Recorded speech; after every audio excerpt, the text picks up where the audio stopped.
নমস্কার বন্ধুরা, আজকে আমি তৈরি করছি বিয়েবাড়ির স্টাইলের ভেজ ডাল। আর বিয়েবাড়িতে মুগ ডালটাই কিন্তু ব্যবহার করে ভেজ ডাল তৈরি করবার জন্য। তো ভেজ ডালটা তৈরি করবার জন্য প্রথমেই আমি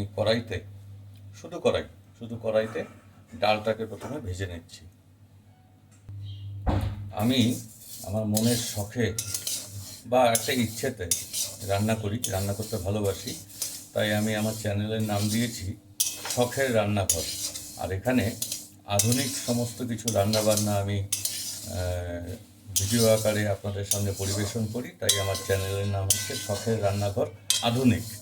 তো যারা যারা আমার এই চ্যানেলে নতুন তাদেরকে বলবো আপনারা লাইক করবেন এবং সাবস্ক্রাইব করবেন এবং পাশের যে বেল আইকনটি আছে সেটি প্রেস করে দেবেন, যাতে করে নতুন নতুন যে রান্নাগুলো আছে সেগুলো যেন আপনাদের সামনে আমি হাজির করতে পারি। তো প্রথমেই বলে রাখি, ডালটাকে কিন্তু আমি ধুয়ে নিইনি। হ্যাঁ, ডালটাকে প্রথমে ধুয়ে নিয়ে তারপর ভাজলে কিন্তু ডালটা সঠিকভাবে রান্না হবে না। ডালটাকে প্রথমে একটু লাল করে ভেজে নিয়ে তারপর ধুয়ে নিতে হবে। তো ফিরে আসছি, ডালটা ভাজা হওয়ার পর ধুয়ে টুয়ে একেবারে রেডি হয়ে আসছি। ততক্ষণ পর্যন্ত একটু অপেক্ষা করুন। ডালটাকে ভালো করে ভেজে একেবারে ধুয়ে নিয়েছি, এই যে দেখো। এবারে ডালটা কিন্তু একবারে পরিষ্কার করে ধুয়ে নেওয়া হয়েছে ভাজার পর। এবারে আমি কড়াইতে সর্ষের তেল দিয়ে দিচ্ছি। আপনারা চাইলে সাদা তেলও ব্যবহার করতে পারেন। সর্ষের তেলে একটা আলাদা টেস্ট আসে কিন্তু। তো আর একটা ঝাঁঝ আছে, সেই ঝাঁঝটার জন্য আমি সবসময় সর্ষের তেলে ব্যবহার করি। আর কোনো কিছু যখন অন্য কিছু ফ্রাইটাই করি তখন সাদা তেলটা ব্যবহার করি। তো তেলটা গরম হতে থাকুক, ততক্ষণে ফিরে আসছি। তেল গরম হয়ে গেছে। এবারে তেলের মধ্যে আমি ভেজ ডালের যে উপকরণগুলো আছে সেগুলো সব একেবারে ছেড়ে দিচ্ছি। আমি আজকে উপকরণ হিসেবে দিয়েছি ফুলকপি, গাজর, বিনস, কাঁচা টমেটো এবং পনির। আর কাঁচা লঙ্কা যেটা দিতে হবে সেটা তো অবশ্যই দিয়েছি। এগুলোকে ভালো করে নেড়ে চেড়ে নিয়ে ফ্রাই করে নিচ্ছি।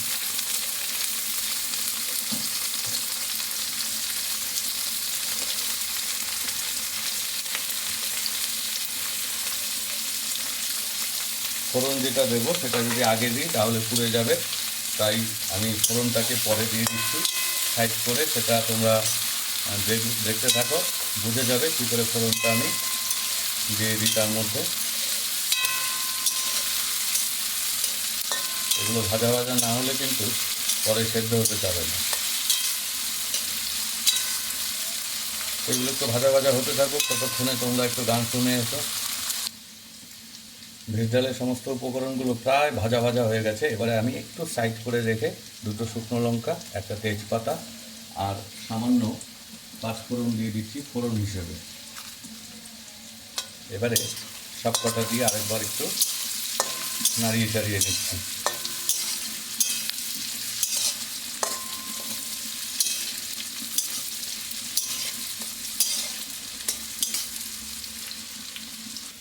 এবারে এর মধ্যে ধুয়ে রাখা অল্প সামান্য পরিমাণ কাজু এবং কিশমিশ দিয়ে দিয়েছি, তাতে করে টেস্টটাকে ইনক্রিজ করবে।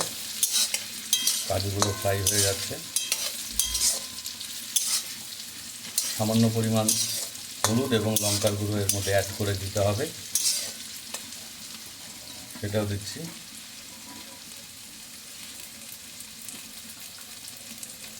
প্রথমে হলুদের গুঁড়ো দিয়ে দিচ্ছি এবং সামান্য পরিমাণ, একেবারে সামান্য পরিমাণ মানে সামান্য পরিমাণই, কারণ এটাকে কিন্তু ঝাল করা যাবে না, কারণ ভেজ ডাল একটু মিষ্টি স্বাদের হয়।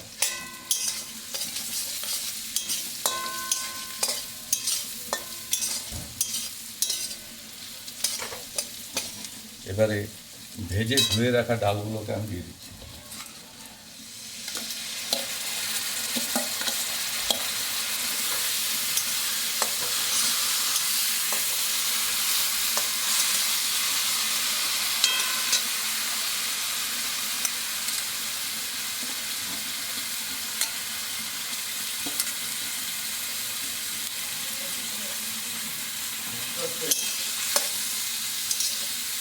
এবার ভেজে ধুয়ে রাখা ডালগুলো একটু নাড়িয়ে চাড়িয়ে দিয়ে তার মধ্যে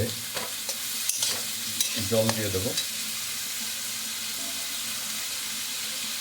ডালগুলো কিন্তু আমার আগে থেকেই ধুয়ে ভেজে রেখেছি, ভেজে ধুয়ে রেখেছি। এবারে এর মধ্যে জল দিয়ে দিচ্ছি।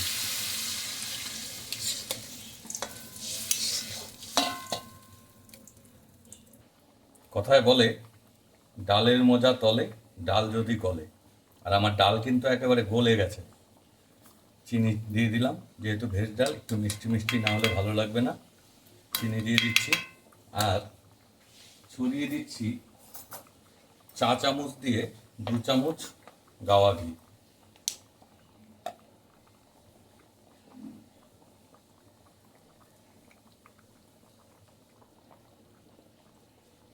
দু চামচ একেবারে সরের তৈরি গাওয়া ঘি ছড়িয়ে দিয়ে একবারে মিশিয়ে দিলাম। আর আমার ভেজ ডাল কিন্তু একেবারে কমপ্লিট। আপনারা চাইলে এর মধ্যে কুচনো ধনেপাতা ছড়িয়ে দিতে পারেন, আবার নাও দিতে পারেন, সেটা অপশনাল। তবে ভেজ ডাল কিন্তু এই দেখুন একেবারে তৈরি। এখন শুধুমাত্র গরম গরম ভাতের সঙ্গে পরিবেশনের পালা। তো অসংখ্য ধন্যবাদ আমার ভিডিওটি মনোযোগ দিয়ে দেখার জন্য। আমার এরকম যদি আরও ভিডিও আপনারা পেতে চান তাহলে অবশ্যই আমার চ্যানেলটিকে সাবস্ক্রাইব করে বেল আইকনটিকে প্রেস করে রাখবেন। নতুন নতুন যে রান্নার যে সমস্ত রেসিপি সেগুলো আপনাদের সামনে আমি শেয়ার করব। Thank you.